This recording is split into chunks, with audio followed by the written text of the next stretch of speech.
Rise and shine! Good day, young scientists, by heart and mind. Let's see the beauty of our motherland and also discover the changes that happen around. Hi, this is Teacher Rosalyn, your science buddy for this time. So what are you waiting for? Come and join me for a short yet exciting science adventure. Today, we are going to study about the different seasons in the Philippines. At the end of this episode, you are expected to identify and differentiate the two different seasons in the Philippines and appreciate the importance of considering appropriate activities to do in each season in the Philippines. To begin with, let us try to learn some words that we will encounter as we go along our journey for today's lesson. So, young scientists, do you want to play a game? Are you familiar with four picks, one word? How is it played? You will just simply guess a single word that is common in the four picks that I will be showing. Look at these pictures. What single word describes the concept they show? Yes, you're right. Weather is a day-to-day condition for a short period of time. For instance, it may be sunny in the morning and rainy in the afternoon all of the sudden, or vice versa. So, it changes from time to time or day by day. How about this? What's your guess?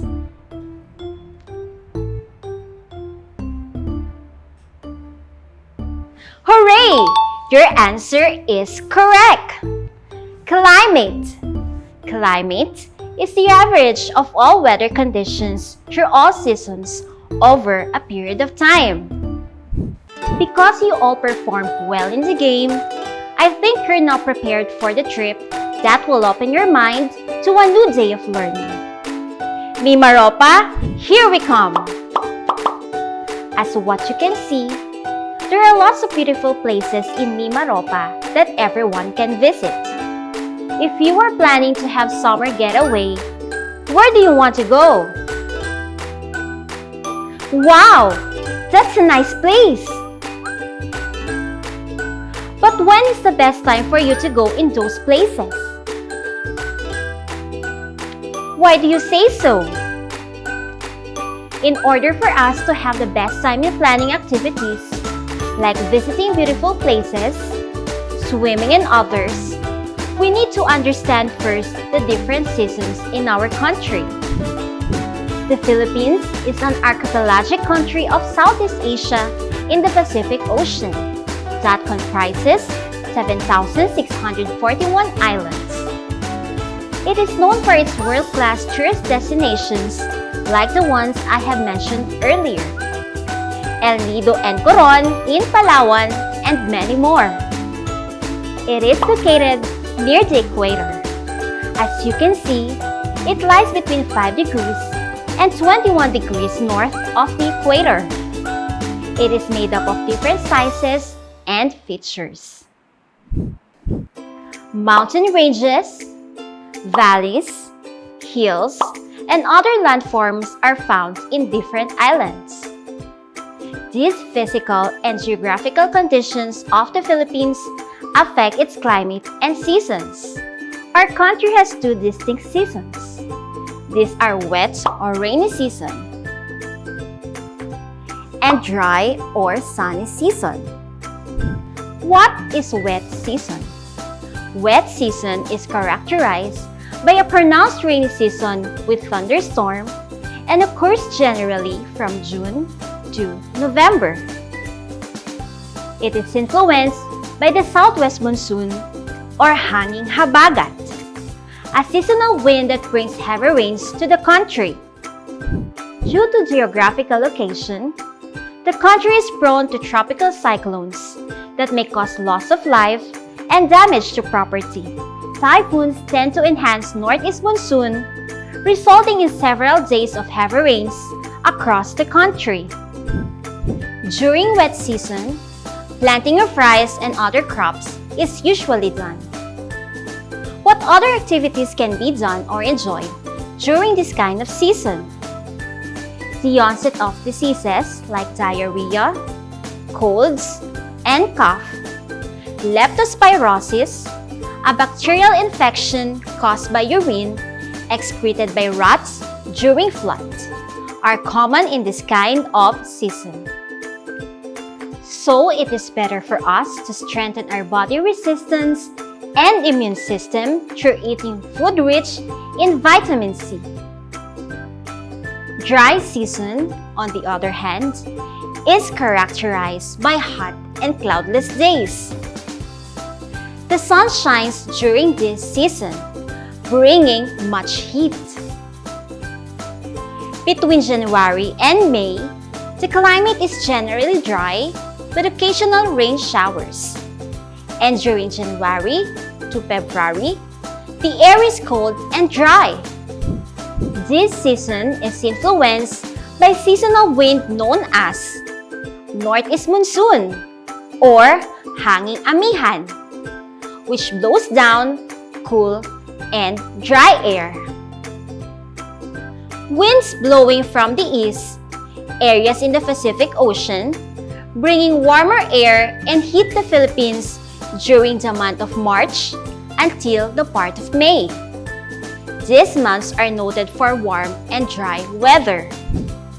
When the season comes, some recreational activities that can be enjoyed include swimming, engaging in water sports, diving, hiking, caving, and mountain climbing.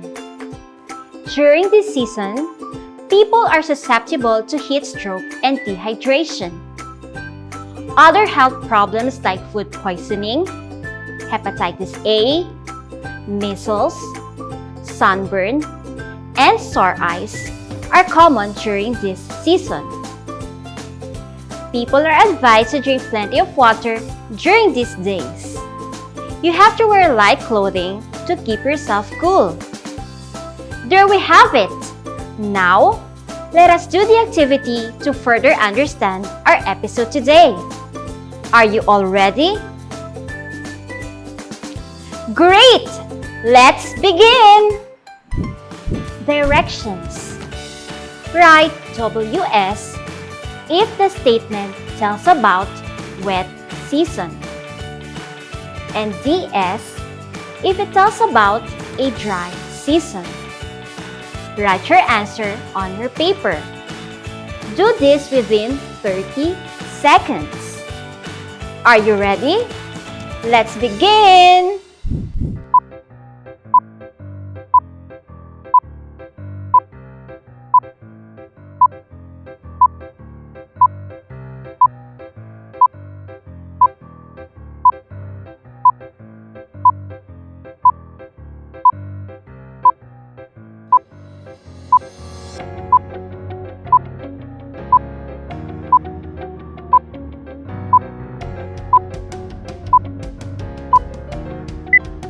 Are you done?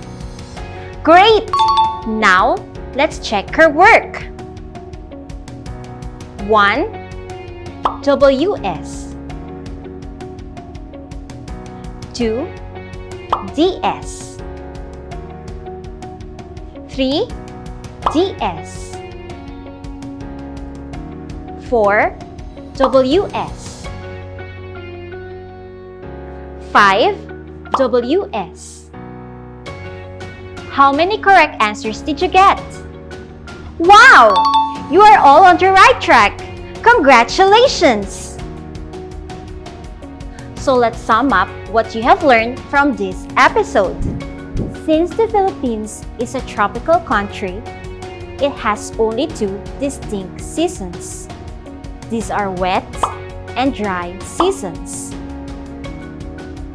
Wet season is characterized by rainy with thunderstorms. During wet season, the farmers prepare their fields and plant their crops. Engaging indoor activities and food tripping are also fun and enjoyable on this season. To avoid having diseases common during this season, immune system should be strengthened through eating food rich in vitamin C. On the other hand, the dry season is characterized by hot and cloudless days. Because there is a little chance of rain during this season, people engage in outdoor activities such as swimming, diving, and mountain climbing. This is also the time when farmers harvest and dry their crops under the sun. Now you know all the things about seasons in the Philippines. Let me check your understanding by answering the next activity. Directions. Read the statement carefully. Then choose the letter of the correct answer. Write your answer on your paper. Are you ready? Great! Let's begin.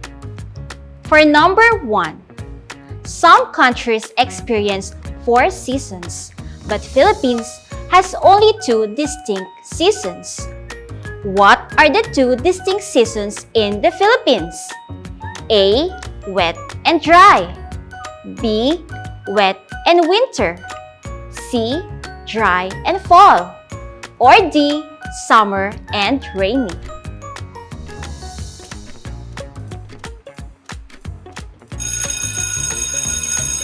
Great job! The correct answer is letter A, wet and dry.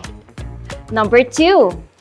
The Philippines has only 2 seasons, dry and wet. These seasons often bring catastrophes in the country, such as drought during dry season, while flash floods and landslides during wet season. Which of the statements below can help mitigate the catastrophes? A. Conserve water and plant more trees.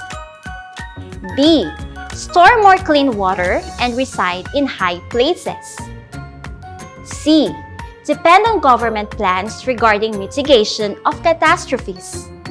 Or D. Introduce new product online to suit the need of the people during the seasons.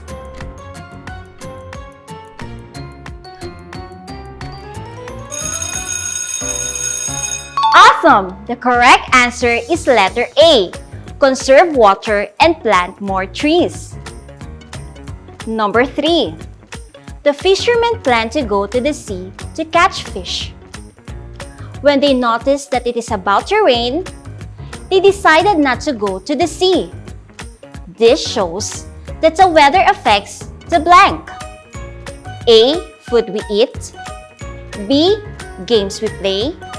C. Activities we do. Or D. Clothes we wear.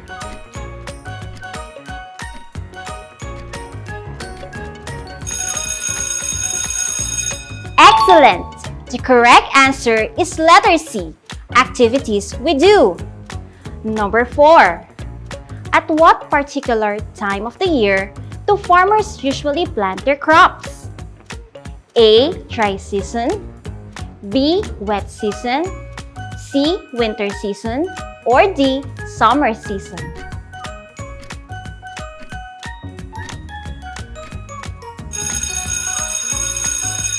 You're a genius!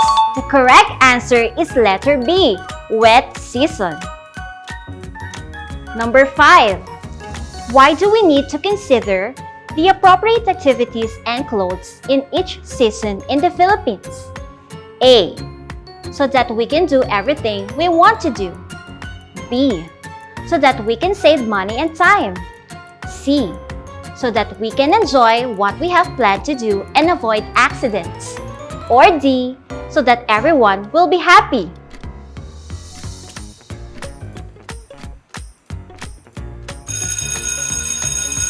Splendid! The correct answer is letter C, so that we can enjoy what we planned and avoid accidents. Did you answer all the questions correctly? That's awesome! So, That's all for today. I hope you learned something new from our journey. Remember not to stop learning because this could be applied in everyday living. Once again, this is Ma'am Rosalyn Marie Sugay-Yumang, your science buddy. See you then! Bye!